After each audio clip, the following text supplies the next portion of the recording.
public. I'm joined by our Under Sheriff William Cooley from the Erie County Sheriff's Office, our Department of Public Works Commissioner William Gary Jr., our Deputy County Executive Lisa Shamara, as well as our Commissioner of the Department of Homeland Security and Emergency Services, Dan Neverth. I want to thank everyone who's standing with me because they've been putting incredible amounts of hours, some of them in the field, doing incredible work. And on behalf of all the people of Erie County, I also want to thank all the first responders, all the public works employees, all the dispatchers, anybody out there, law enforcement, who's worked incredibly difficult situation, often with just a few hours sleep over 3 days.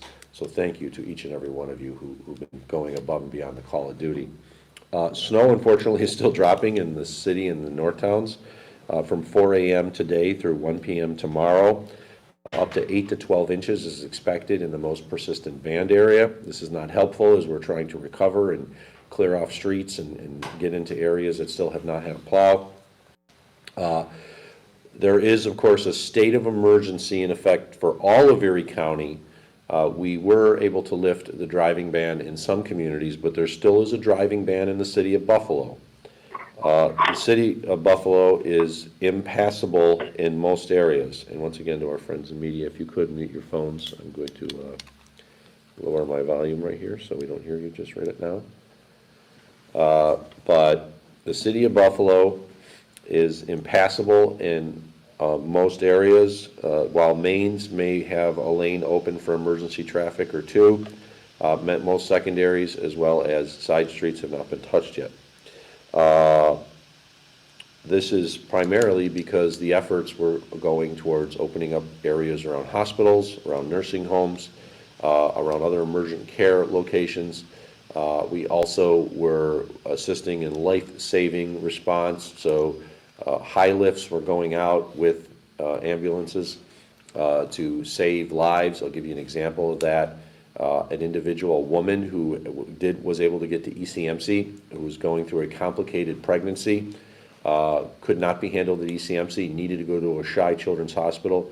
We had one of our county contracted high lifts leading the way, making an area that was otherwise impassable passable to Oshai Children's Hospital. And I have the very good news to report that the pregnancy went well and the baby was born safely. Example of the work that's being done. Life safety was the first and primary issue they've been dealing with. Most abandoned cars in the city have unfortunately not yet been towed.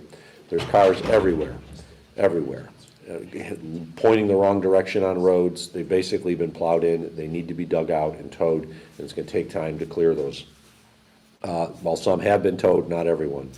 Tractor trailers as well. There's tractor trailers. There's abandoned buses on roads. So it's a very, very tenuous situation still in the city. The suburbs are better, but there's still a driving ban, not just in Buffalo, but also in the towns of Amherst, Cheektowaga, Clarence, Evans, Hamburg, West Seneca, and the city of Lackawanna. I've talked to many of those officials, or some of the officials this morning, and they are all of agreement that the driving ban will not be lifted anytime soon. So expect that the driving ban to be in effect for all of those communities through the daylight hours at least. That is because conditions are bad. Main roads may be open, but they are for emergency travel only. Unfortunately, we still have a lot of travel of individuals who do not appear to be doing anything other than joyriding or going to a friend's house. They're not emergency personnel. I spoke to individuals today, including Supervisor Brian Culpa, who's said that the Amherst PD, now that they've settled down on life-saving rescues, are going to go out there and they're going to stop people at intersections. They're going to see if they have emergency travel authorization, and if they don't, they're going to ticket them and send them back on their way. It's the only thing we must do in this situation.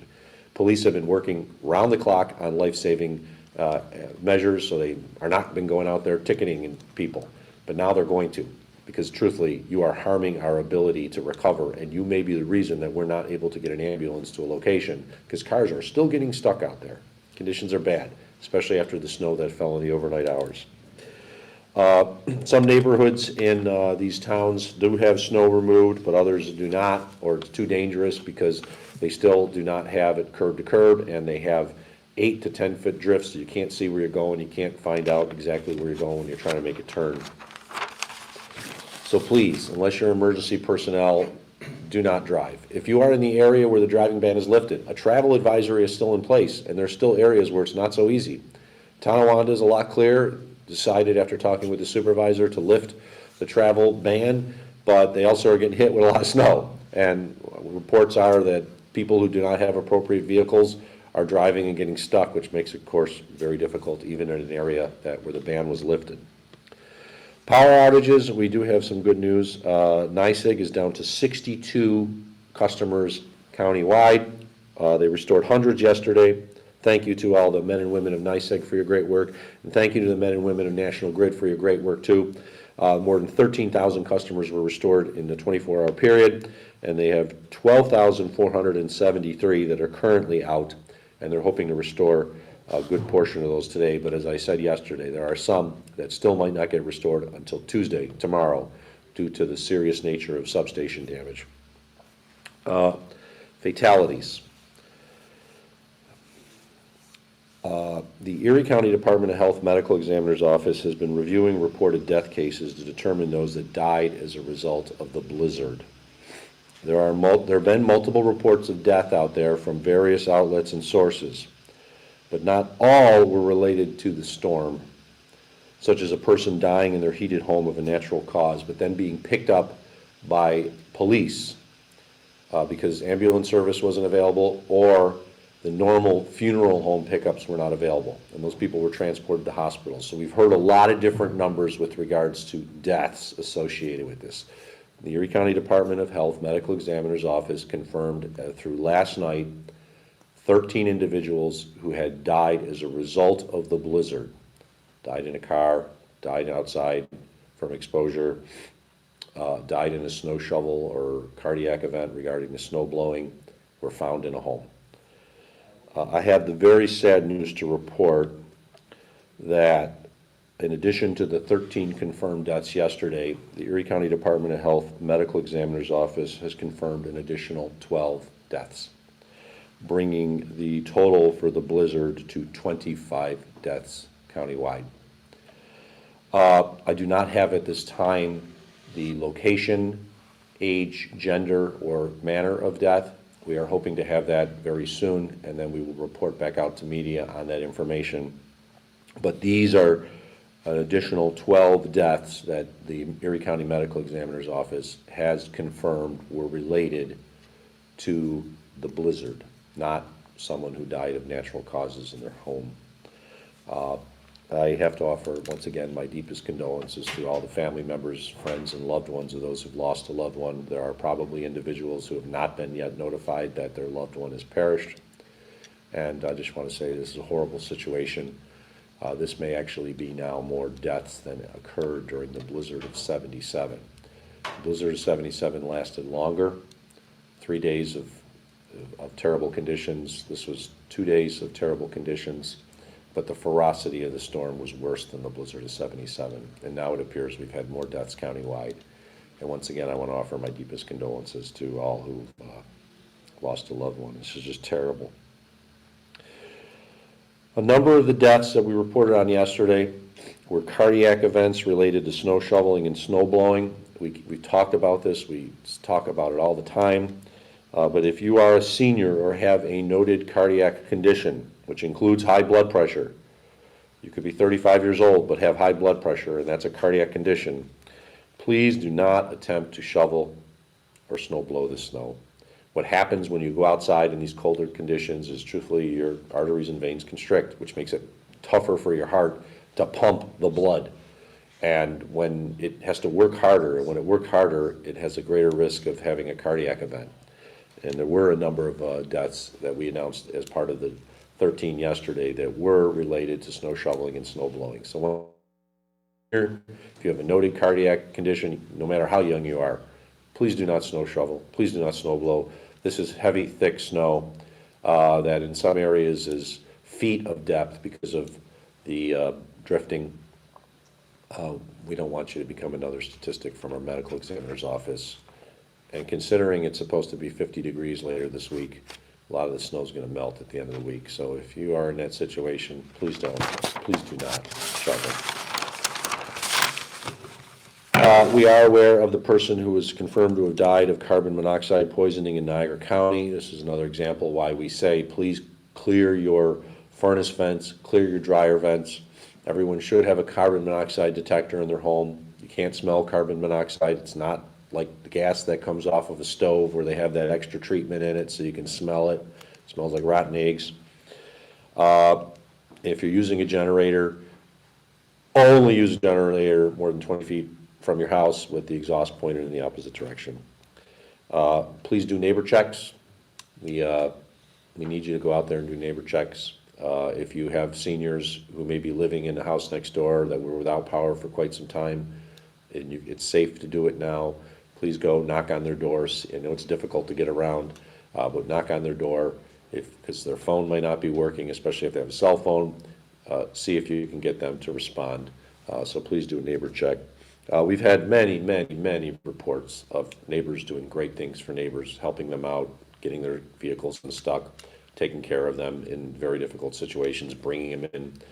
I had a story I just heard from the city of Lackawanna Mayor Annette Iafallo that there was a tour bus that was a scheduled tour bus driving through our region, which was a winter wonderland tour of tourists from across the world that happened to get stuck in Lackawanna, and they were taken to the warming shelter in Lackawanna at the senior center where they do have cots and they have other equipment, and these tourists are getting more than they bargained for with regard to their winter wonderland tour as they've gone through one of the worst storms in U.S. history. But our people came together. People in Lackawanna were delivering food and other items so that these individuals could survive in a difficult situation. So I want to thank everyone out there who's worked incredible time and effort, from the paid professionals, the volunteers, and just the people being good neighbors in Erie County for all the work that you've done. Thank you to all. I know it was just terrible. This situation is horrible. We're still dealing with snow. It stopped snowing here at the Emergency Operations Center in Cheektowaga, but it was coming down at a pretty good rate of 2 to 3 inches the hour in the overnight hours, and it is in the northern section of Erie County now. So some of the areas that were a little clear are getting it again, and of course areas like Amherst, Clarence, Buffalo that have a driving ban are still getting more snow, and that's not great. I'm going to, Under Sheriff, I'll turn it over to you to say a few words, and then we'll open it up to questions from media as we're trying to get to another place in very soon. But more importantly, we wanted to get this information out to the public. So Under Sheriff William Cooley to provide some information from the Sheriff's Office. And thank you for the work that he did. He personally was picking up and delivering youth detention workers to go for our youth detention facility on East Ferry to replace those who had been in the youth detention facility, our employees, for more than 3 days straight. He did the same, I know, for Sheriff's Office deputies for the holding center. So thank you for your work. Thank you, County Executive. I'd like to express my condolences to everyone who may have lost a loved one as a result of this storm. It's a generational storm that unfortunately we haven't begun to really assess its full toll, but there'll be some focus in the coming days on that. I can tell you our deputies have been working incredibly long hours in both the police services and the jail management side. In some instances, they've been at work for 2.5 days now, and our dispatchers and 911 call takers are enduring the same situation. So thank you for their incredible effort. In some situations, deputies have actually used their own equipment to assist with rescue operations. But we are beginning to transition to from rescue operations into med runs and dialysis runs, and assisting essential personnel get into hospitals. We're assisting a few doctors presently that have some emergency surgery scheduled. So our resources are being focused in that vein. We have a deputy in Batavia that is on a blood run, and his destination is Buffalo General Hospital and Sisters Hospital. So we're trying to help in that vein to the extent that we can. And also we're working in conjunction in those endeavors with the county parks rangers. So we appreciate their effort in this endeavor as well. So as we begin to get an upper hand on this storm, I would just encourage people to please continue to abide by any travel bans and warnings. And if you're out there, you're just going to complicate matters on first responders. So thank you. Thank you, Under Sheriff, and thank you once again for the incredible work of the Sheriff's Office, all law enforcement, volunteer fire, the full-time paid fires from all the various agencies. Just a horrible situation that we can see sort of the light at the end of the tunnel, but this is not the end yet. We are not there. There are driving bans, as I noted, in communities that will continue to exist for some time, at least through the daylight hours, and maybe even into the overnight hours into tomorrow. So with that, I'm going to open it up for questions. I'd ask you, if you are on the WebEx, if you can, to click to raise your hand if you do have a question. Otherwise, I will call them one by one, and please keep yourself muted until I've identified you. Why don't we start with John Harris of the Buffalo News? Do you have a question, John? I didn't have an immediate question yet, sorry. No question, that's fine. Nope. We have Lauren Hall. Lauren, please unmute yourself. Hi, we're just looking for some clarification on the number of deaths. I know you said 25 in Erie County. Earlier this morning, we heard 20 in the city of Buffalo. So are the 20 in the city of Buffalo included in that 25 in Erie County? What the official death count comes from the Erie County Medical Examiner's Office. There are deaths that have been received by the city of Buffalo that may not have been deaths associated with the blizzard that were taken to hospitals for placement in the morgue until they could be distributed to the family in the funeral parlors. So the official death count from the Erie County Medical Examiner's Office for all deaths in Erie County is 25. What happens is once the body is, I hate to be talking about this, but once the body is received at the hospital, the Erie County Medical Examiner's Office works with the hospital to determine the cause of death. It's not to say that the city of Buffalo didn't pick up 20 bodies and take them in. That is probably an accurate statement, but they may not all have been related to the storm. So that's why I'm noting the official death total for all of Erie County is determined by the Erie County Medical Examiner's Office, who's the party that makes the official determination on cause of death, because a police officer is not authorized to make a determination on the cause of death, is the Erie County Medical Examiner's Office, and they have 25 is the current total for all of Erie County. A good portion of those from the city of Buffalo, and we hope to later today announce the breakdown based on the location. And it's not to denigrate anyone who lost a loved one during the storm that may not have been a direct death associated with the blizzard, but we do know of cases of which individuals were taken to the hospital dead, were found in their home, or were reported dead by a family member that were not directly attributable to a blizzard, such as an individual who died in their sleep in a home in which they had a heated home, they went to bed last night, they woke up, they were deceased.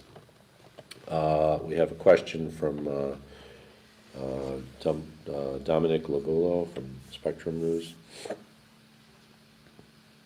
Hey, Mark. Yes. We are seeing a lot of posts on social media about people who are running out of food, and even some of our team that was able to make it to a hotel is starting to see that the hotel is rationing their supplies at this point.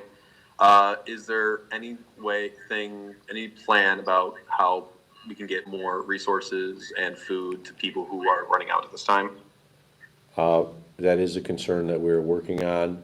We're working on it also for our shelters. We had a conversation this morning about having to potentially go outside of the county to pick up food at other locations and bring it in, even for those first responders that have been working nonstop.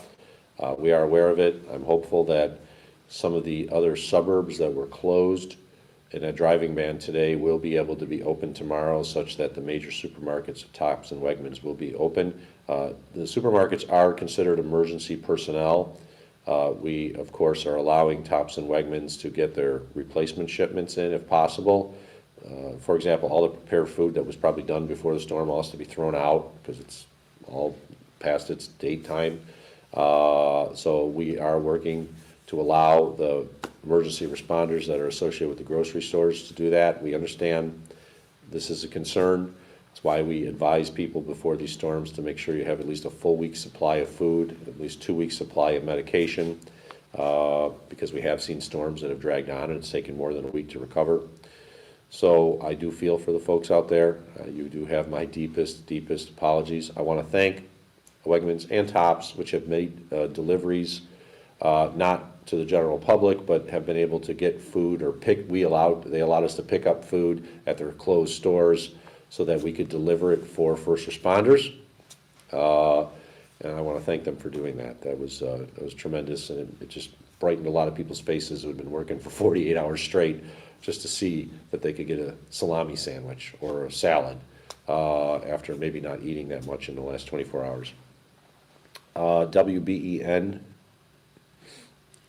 Mark, we've been hearing concerns about looting in some parts of the city, maybe the county. What have you heard about that, and what can you do to try and stop this, considering everything else that the county and the city are trying to do? I have heard reports of that. There have been a few scattered reports. I'm heartbroken about the deaths. Just absolutely devastated to see this many deaths. And then to find out that there's looting going on in our community at the same time, we're still recovering bodies, is just horrible. I'll turn it over to our law enforcement professional here, the undersheriff, if he's got more information. But we talk about this being a city of good neighbors, and we have so many stories about there being a city of good neighbors, and then we hear this. It's just horrible. The law enforcement's been working on life-saving. As I said, law enforcement is going to probably transition in the next 24 to 40 hours into their traditional duties. But I would ask people that we have one of the worst storm probably in our lifetime and maybe in the history of the city and our community, and to see this happening is just terrible. But Undersheriff, do you have any comments on this? Yes, County Executive. Yeah, it's unfortunate that there's some opportunistic criminals in our society, and I don't have specific details, but I know there was some burglaries that took place in Buffalo, and it's my understanding in one instance Buffalo PD had made an arrest and perhaps even recovered a weapon. But that being said, as the police are able to mobilize, we will be responding to these situations much quicker than we were earlier in this storm. So. Thank you, sir. Kevin Jolly, Fox 29. Need you to unmute your phone, Kevin. I'm sorry, County Executive. Hey, I have a question about independent contractors. They're going to be coming out of the woodwork here to help people clean their driveways. I could barely hear you, Kevin. I'm sorry. Can you hear me now? Yes. Yeah, I have a question about independent contractors. Folks are obviously going to be coming out of the woodwork to help dig people out.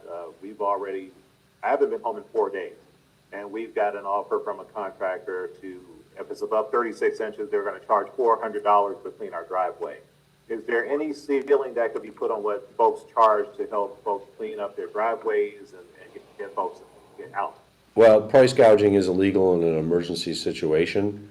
I would suggest that the Erie County Department of Public Advocacy has a Division of Consumer Protection, as well as the Attorney General's office. I don't have those numbers handy, but if you believe that there are issues of price gouging, please call those numbers, and our media representative will share those with the members of the media. Dan Meyer will be providing that to media representatives. So if you believe there is price gouging, I would suggest you call either the Attorney General's office, Consumer Affairs Division, or the Erie County Department of Public Advocacy's Consumer Protection Division, and we will go in to determine price gouging. I am not aware of us being able to set the rate for snow plowing or anything like that, but we can visit afterwards price gouging, and it is a crime.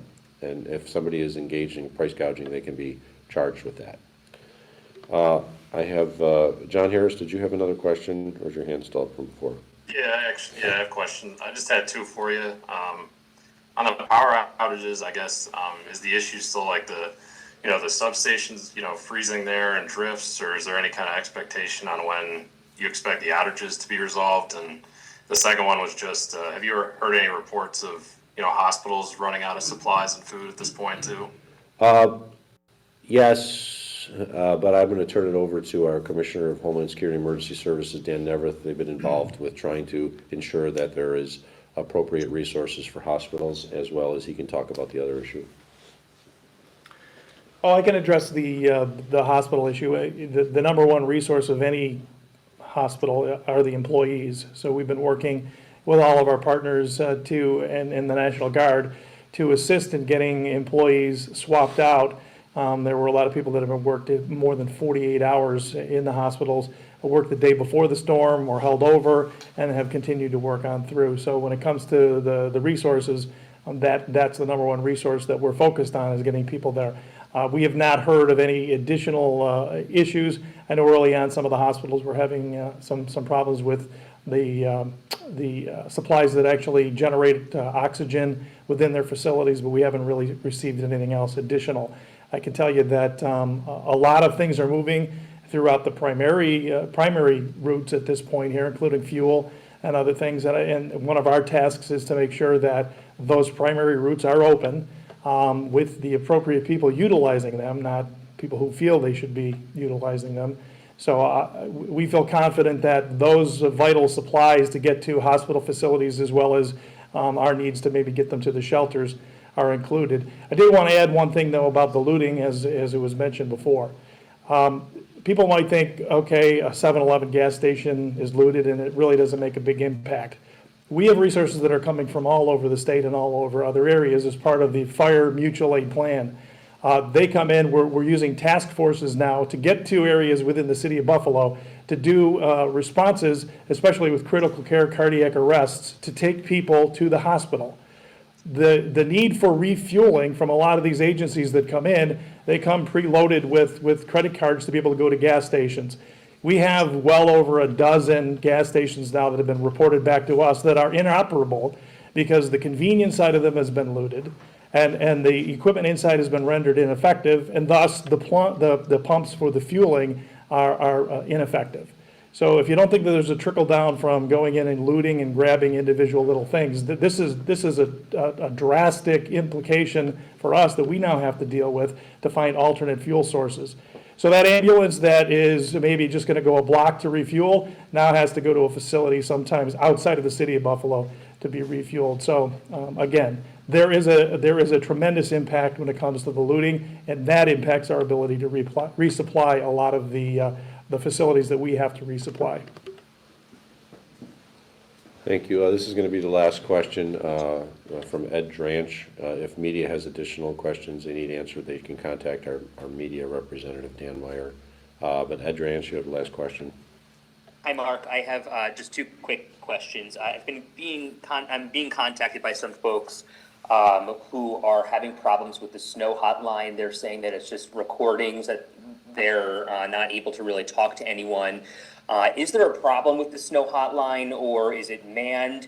And if so, is there a time frame in which it is manned? That's number one. And number two, is there a hotline to call if someone is trying to find someone who's missing in the storm or who has potentially been pulled or found dead as a result of this storm? I'll start with the second question. I'm not aware of a hotline at this point for that, because there's individuals have been picked up by multiple police sources.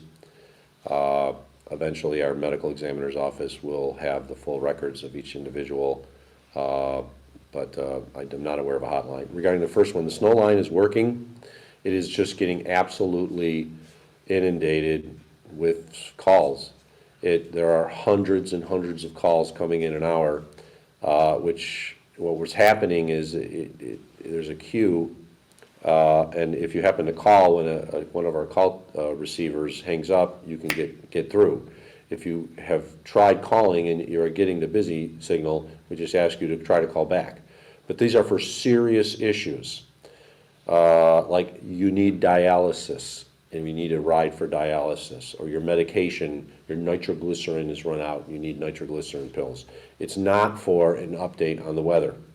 It's not for when's the driving ban going to get lifted in Amherst and Buffalo. And I've heard from our call takers that those are the calls that are coming in. I know people are inconvenienced, but the problem we're seeing, like we saw early on, the calls that were coming in for 911 initially were for like food delivery and things like that. I mean, that is just not acceptable. Call 911 for life-threatening situations. If you're in a life-threatening situation, call 911. We've had 20,000 calls that have been received during this event. I was just informed. And if the 858 SNOW is for serious issues, but that are not immediately life-threatening. So we can't have people calling saying, when is the driving ban going to get lifted for the throughway? That is not the use of that. And you're hurting us because there are people who are trying to call in, including dialysis centers. Dialysis centers have been calling in that number. We've also had to give them another number, which is not for public disclosure, so that they could contact us because the SNOW number has been inundated with calls, hundreds of calls an hour. And I know people are scared and they want more information, but I'm hopeful that they get their information either from this broadcast, from the local media, because there's just some of the calls that are coming in that are just completely irrelevant to the purpose of the 858 SNOW number. With that, we will close today's press briefing. Once again, I just have to offer my deepest condolences to those who lost a loved one as a result of this horrible situation. Never thought I'd face this. I thought the storm that we faced in 2014 would have been the worst, in which we had 14 deaths, but this has far surpassed it, and there still are probably additional deaths that will be announced later today. So to all, my deepest condolences, and just thank you to all who've worked very hard to get us through this once-in-a-lifetime generational blizzard. Thank you. Take care. Be safe and well to all.